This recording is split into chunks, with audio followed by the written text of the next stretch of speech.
I'm not talking about lesbians. I'm talking about love. Yeah, let's talk about love. What is love? People describe it in different ways. I like to describe it, I have my own opinion on it, right? The first thing in love is love at first sight. You guys believe in love at first sight? Yes. I used to believe in it a lot, 37 times a day at least before I got married. Now it's just once a day with the same woman. What's love at first sight? It's when she walks by and she's like, oh, she got some nice set of teeth. Right? And it usually begins that way. The next thing is you get a date, you get up the courage to ask her out on a date, you start to get to know her, right? And miraculously, everything that she likes is exactly what you like. Her hobbies are your hobbies. Everything she mentions is exactly what's on your mind. You ask her, what's your favorite movie? She says, Gravity. Oh, that's a great movie. I haven't seen it, but I saw Armageddon. It's pretty much the same thing, right? She likes ballet. She's been a ballet dancer since she was 6 years old. Oh, really? Great. I love ballet. Well, I saw Black Swan 3 times. Right? And everything is so matching that you really start feeling in love with it. Every time you see her, you get that butterfly effect in your stomach, that sick feeling in your stomach, that nauseous feeling. Why do you get that? Because you don't want to mess up with that person. Because you want everything to be just right. Right? She's got perfect teeth, she's got beautiful hair, she smells good, she's got a good sense of humor, she gets your jokes, and she's got one thing that's really hard to find nowadays in a woman. She knows how to cook. I'm in love, I'm really in love. I'm going to take her home to mama, let mama meet her, see what she says. You take her home to mom, and mom's like, Mijo, you need to take care of this girl, she's really good, you should marry her. You're super in love. You can be sitting in a room somewhere, and Shakira can walk in and sit right next to you, you won't even flinch. You won't even look at her. Why? Because everything you want is in that one little package right there. Everything you ever dreamed of in a woman is right there. You say, what? You know what? I'm going to take it to the next step. I'm going to ask her to marry me. What's the first thing you got to do? You got to go get the rock, right?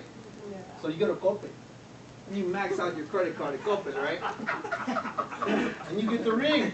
Well, now you got the ring. You got that rock. Big old rock, right? You got the rock. What's next? You got to ask her to marry you. But you can't just go make it real simple. Just marry you. No. You go all out. You go rent a limo. You reserve the best table in the best restaurant in town.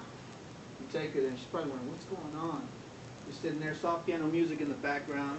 Waiter shows up. What can I get you? Bring me the best bottle of wine you have. You have a great meal, right? Towards the end of the meal, towards dessert, right? You bust out the ring. Honey, will you marry me? Of course she's going to say yes, right? At this point, too, you're so in love, you start changing your vocabulary. I don't know if that's ever happened to you guys. You're so in love. Usually with the ex, it's like babe, right? And with this one, it's like honey cakes, baby boo, sweetie pie, right? Sometimes you turn around, oh man, I hope nobody heard that. That's something kind of gay, right? I've been there. All right, so you're engaged. You start planning the wedding. Everything is going great until 1 week before the wedding, you get the rings. You dropped a small fortune on the rings. You ordered them from Neiman Marcus in New York. They got here. And guess what? Her name is spelled wrong. That's not going to fly, right? No. I can't send them back to New York and get them back in time. Forget it. I'm going to Juarez. 50 pesos, they got them fixed. I'm good.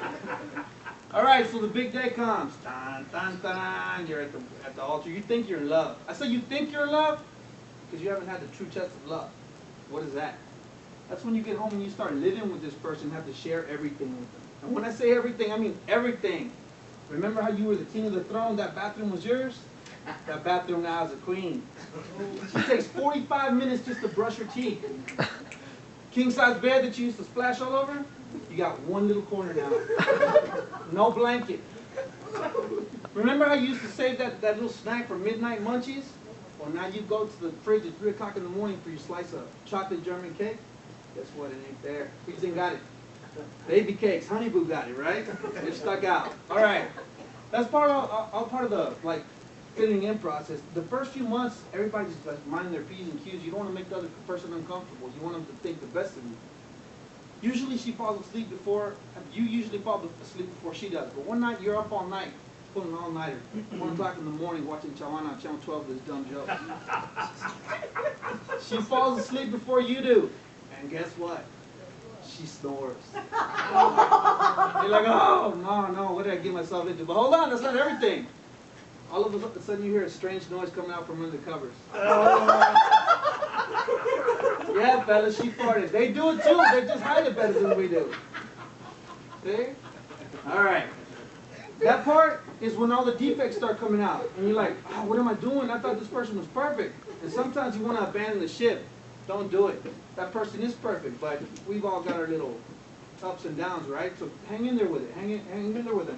If you jump this step, which sometimes is a little bit difficult to do, here's the part that I like to call mature love.